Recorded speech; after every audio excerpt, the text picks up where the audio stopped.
So let's talk a little bit about the songwriting Yeah. process that you went through for the album. So you went to Nashville, you spent a lot of time, but you kind of walked away feeling like you weren't really ready yet. But when you go in and write with these guys, like, is there a way that you get started? Like, do you have like a list of ideas that you pull from, or like what is your process like? Yeah, I mean, I will have a couple ideas. I'm always recording stuff and memos on my phone, and I have another little recorder that I use.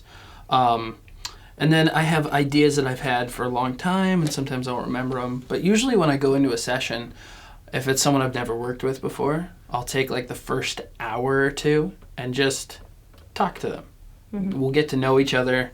We'll see if we're on the same page at all before we start putting in any mental work. And if it's not there, then it's not there. You know, you can't force it. It's got to be natural. That being said, most of the sessions that I did were very natural, and I got along with everyone right away. And I mean, so much so that one of the sessions started at like 3 p.m. and went until 11 a.m. the next day. Oh my gosh. All through the night, drinking wine, eating barbecue, and just writing music. And then was there a song that came out of that session It was. that was on the album? Yeah, it's called Louder Than a Loaded Gun. Okay.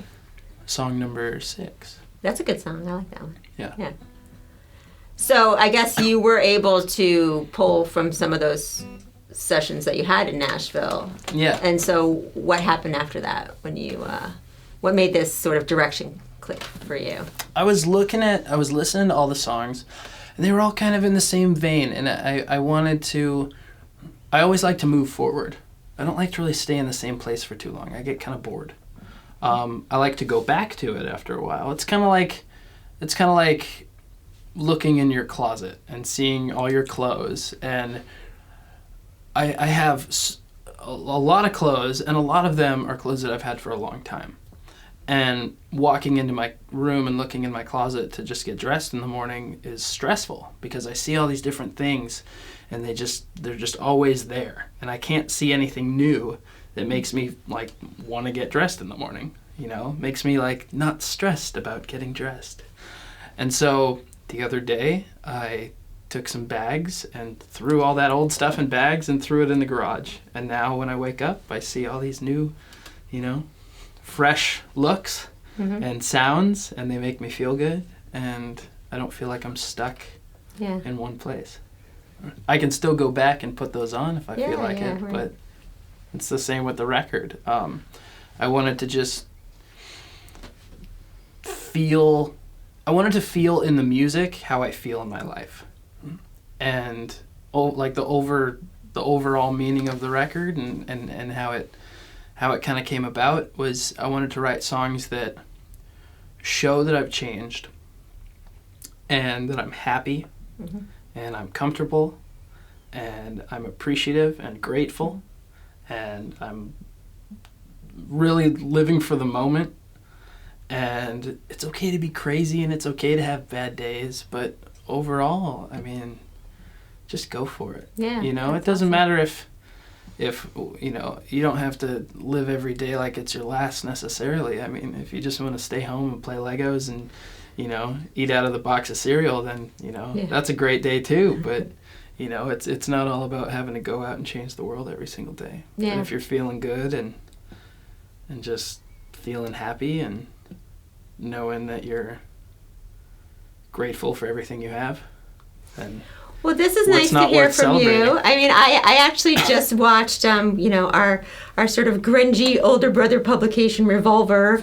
I watched your interview with Revolver and talking about where you were, I guess, in your younger days. And it's nice to hear that. Yeah, thank from you. And I do totally get that optimistic vibe from listening to your album. Thank you. I feel like the songs do have a nice variety to them, though. And I actually really love the last song on the album. Oh, Real Love. Real Love. Yeah, thank you. Because I'm a mushy, sentimental person. That's a really nice song. Thank you. Yeah, that was kind of one of the last songs that we wrote. It was Ted Bruner and myself in Venice.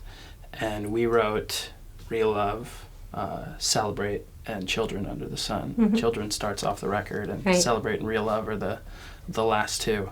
And our sessions, I can't go into extreme detail how they came about, but I'd go to his house or his studio right down in Venice, and we'd hang out for a little bit, and then we'd go for a walk on the beach and along Venice and the little boardwalk there, and just drift in and out of stores and kind of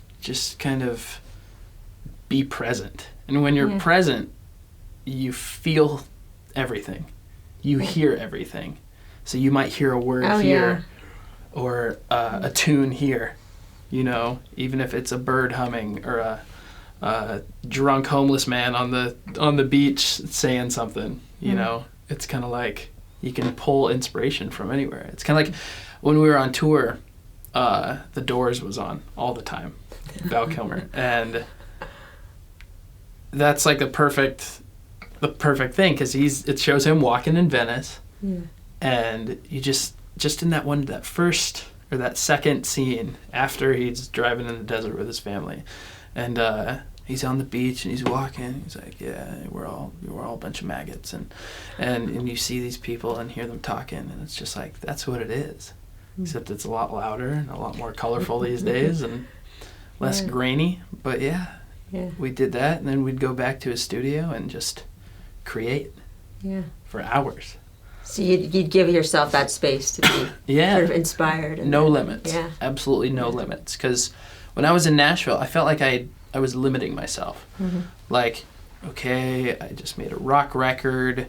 I've been touring with Buckcherry and Drowning Pool and staying kind of in that past rock feel. Mm-hmm. But I wasn't feeling completely satisfied. You know, I still like to rock. I'm not, you know, I'm not just completely abandoning that. Of course, I mean, that'd be suicide. Are you going to take this new album and do like a metal version of a song or two then? No, I mean, when it comes time for live, you know, I mean, there's songs like You Can't Believe and Forget It that we can really, you know, out. We can really turn it up to 12. Yeah. And I mean, especially You Can't Believe, it's a big kind of, it's got that like poppy Frankie Goes to Hollywood, Modest Mouse, Muse feel, but we can, you know, we can crank it up and make it heavy. It'd be awesome. That'd be cool. That's awesome. Yeah, it's definitely there. The groundwork's definitely there. Mm-hmm. I mean, for a record, I wanted to make something that's cohesive with everything else on it.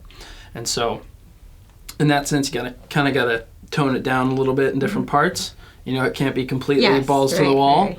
But live, I mean, it's whatever we want to create. There's some flexibility there. Yeah, I mean, I can exactly. I can mess with things, and that's the great part about being a musician and being in a band with musicians. We're not just playing songs; we're playing music, and we can change it up, and we can really do whatever we want. Yeah. You know, we're our own bosses on stage. When we're off stage, of course, there's managers and record labels and business managers and attorneys, and everyone has an opinion. Publicist. But when you're on stage, publicist, amazing publicist. That's why I didn't say publicist, because we're on the same page here. There you go.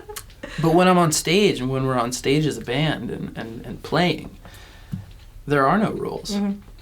There's the groundwork and the blueprint, but there's really no rules. We can do whatever.